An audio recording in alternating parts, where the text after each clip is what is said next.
आपने बहुत से टायर्स के ऊपर रबर के छोटे छोटे बालों को देखा होगा।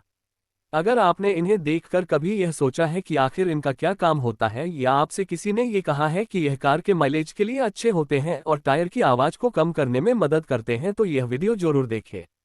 इसमें आपको पता चलेगा कि आखिर टायर्स के ऊपर रबर के छोटे छोटे बाल क्यों होते हैं और इनका कोई काम होता भी है या नहीं।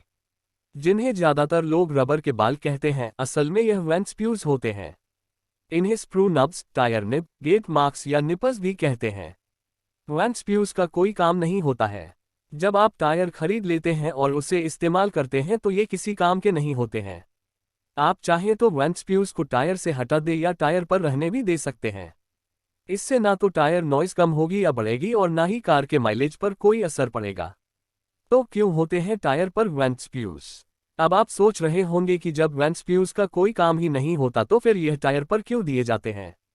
असल में ये दिए नहीं जाते, बल्कि टायर मैन्युफैक्चरिंग प्रोसेस के दौरान ये खुद से बन जाते हैं। दरअसल टायर बनाने के लिए लिक्विड रबर को मोल्डिंग मशीन में इंजेक्ट किया जाता है। इसमें से हवा को पूरी तरह से बाहर निकालने के लिए वेंट्स दिए होते हैं।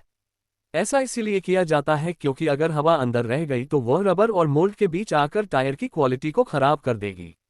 अब जो टायर मोल्ड में छोटे वेंट बनाए जाते हैं, उनसे हवा बाहर आती है। हवा के साथ साथ थोड़ी रबर भी वेंट्स में आ जाती है। यही बाद में रबर के बालों की तरह दिखते हैं। वेंट स्प्यूज का कोई काम नहीं होता है। जब आप टायर खरीद लेते हैं और उसे इस्तेमाल करते हैं तो ये किसी काम के नहीं होते हैं। आप चाहें तो वेंट स्प्यूज को टायर से हटा दे या टायर पर रहने भी दे सकते हैं।